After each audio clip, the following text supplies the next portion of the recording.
Kalian pasti sudah sering dengar dongeng tentang bawang merah dan bawang putih, kisah tentang anak tiri yang baik hati dan saudara tiri yang jahat ini memang sudah melegenda di seluruh Nusantara. Tapi, tahukah kalian kalau ada versi cerita yang menghubungkan mereka dengan asal-usul tanaman yang sering kita pakai di dapur? Yuk, kita telusuri kembali legenda ini, tapi dari sudut pandang yang sedikit berbeda, di mana kebaikan dan kejahatan diabadikan dalam bentuk tanaman. Dahulu kala, di sebuah desa yang damai, hiduplah seorang gadis cantik dan baik hati bernama Bawang Putih. Ia tinggal bersama ayahnya, seorang pedagang yang sering bepergian, namun kebahagiaan itu sirna ketika ibunya meninggal dunia. Ayahnya kemudian menikah lagi dengan seorang janda yang telah memiliki seorang putri bernama Bawang Merah. Awalnya, ibu tiri dan Bawang Merah bersikap sangat manis, tapi semua itu berubah drastis setelah ayah Bawang Putih meninggal dunia karena sakit. Sifat asli mereka pun terungkap. Bawang Putih diperlakukan layaknya seorang pembantu. Setiap hari, dari fajar hingga senja, ia harus mengerjakan semua pekerjaan rumah tangga yang berat, membersihkan rumah, mencuci pakaian, memasak. Semua ia kerjakan sendirian. Sementara itu, ibu tirinya dan Bawang Merah hanya bermolas-melesan, bersantai, dan selalu mengenakan pakaian yang indah dan mewah. Mereka tak segan membentak dan menghukum Bawang Putih untuk kesalahan kecil sekalipun. Namun, Bawang Putih tetap sabar dan menjalani semuanya dengan ikhlas, selalu teringat pesan mendiang ibunya untuk selalu menjadi anak yang baik. Suatu pagi yang cerah, Bawang Putih pergi ke sungai untuk mencuci setumpuk pakaian kotor milik ibu tiri dan Bawang Merah. Di antara tumpukan pakaian itu, ada sebuah selendang sutra merah, kesayangan ibunya yang sudah meninggal. Ia mencuci selendang itu dengan sangat hati-hati. Namun, naas, karena arus sungai yang deras, selendang itu terlepas dari tangannya dan hanyut terbawa air. Bawang Putih panik luar biasa. Ia tahu, jika pulang tanpa selendang itu, ia pasti akan dihukum berat. Dengan hati yang cemas, ia pun berlari menyusuri tepi sungai, matanya awas mencari selendang kesayangannya. Ia bertanya pada setiap orang yang ia temui di sepanjang jalan, namun tak ada yang melihat selendangnya. Hari mulai sore, Bawang Putih sudah berjalan sangat jauh hingga sampai di hulu sungai. Di sana, ia melihat sebuah gubuk tua yang tersembunyi di dalam hutan. Dengan sedikit ragu, ia memberanikan diri untuk mendekat dan mengetuk pintu. Seorang nenek tua dengan punggung bungkuk membuka pintu. Wajahnya keriput, tapi matanya memancarkan kelembutan. Bawang Putih dengan sopan bertanya, apakah sang nenek melihat selendang merah hanyut di sungai. Ternyata, nenek itulah yang menemukannya. Nenek itu berkata,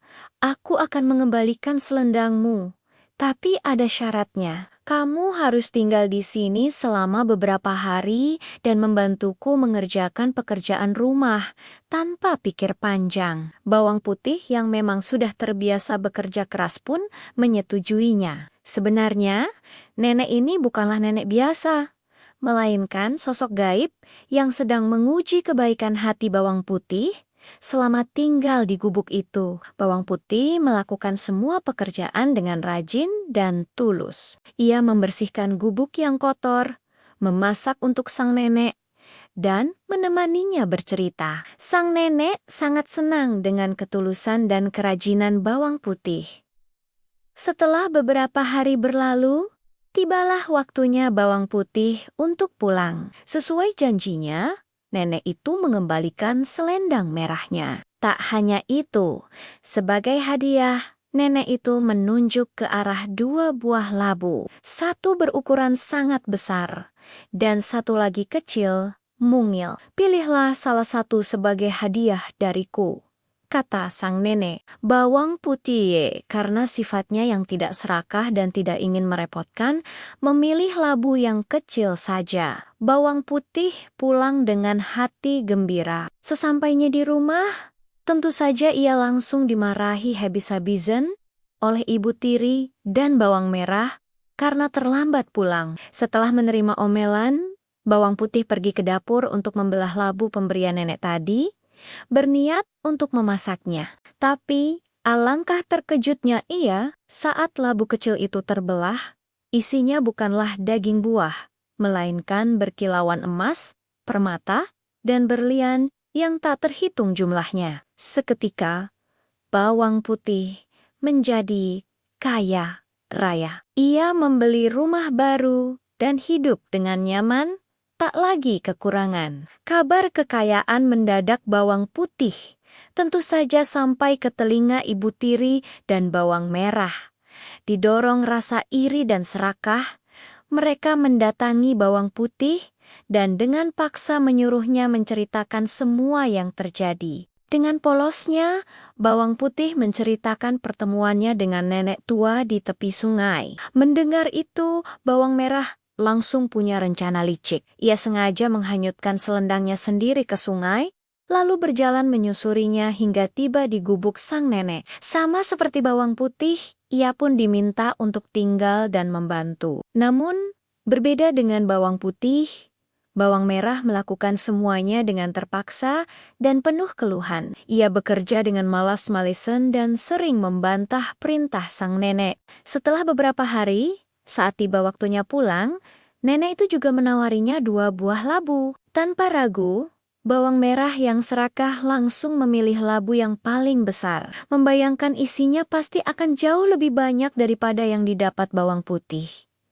Dengan susah payah, ia menyeret labu raksasa itu pulang. Ia dan ibunya sudah tidak sabar untuk menjadi kaya raya. Mereka membayangkan perhiasan dan kehidupan mewah yang akan mereka dapatkan. Dengan penuh semangat, mereka membelah labu besar itu di tengah rumah. Tapi, apa yang terjadi selanjutnya adalah mimpi buruk. Bukannya emas permata, dari dalam labu itu keluarlah ribuan ular, kalajengking, kelabang, dan berbagai binatang berbisa lainnya. Binatang-binatang itu langsung menyerang bawang merah dan ibunya. Mereka menjerit ketakutan.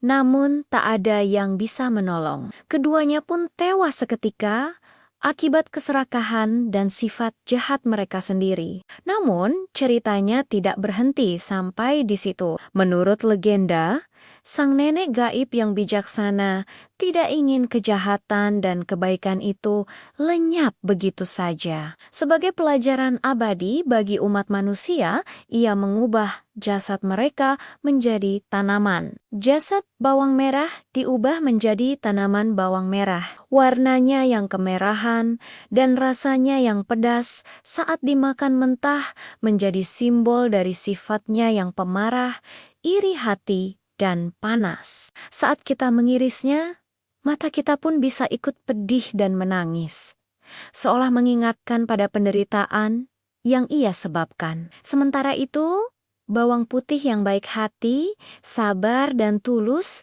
diubah menjadi tanaman bawang putih.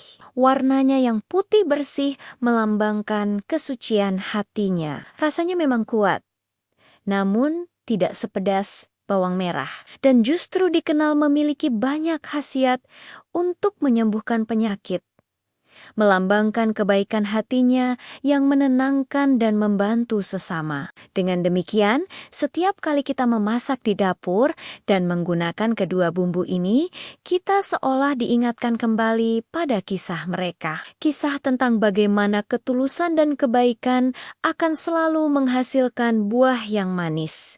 Sementara, keserakahan dan iri hati hanya akan berujung pada kehancuran. Jadi, teman-teman, legenda bawang merah dan bawang putih ini bukan hanya dongeng pengantar tidur. Ia menyimpan pesan moral yang sangat dalam dan relevan hingga kini. Kebaikan yang tulus, meski seringkali diuji, pada akhirnya akan membawa kebahagiaan sejati. Sebaliknya, Sifat serakah dan dengki hanya akan menggali kuburan bagi diri sendiri. Terima kasih sudah menyimak cerita ini sampai akhir. Semoga kita bisa mengambil hikmah dari kisah bawang merah dan bawang putih.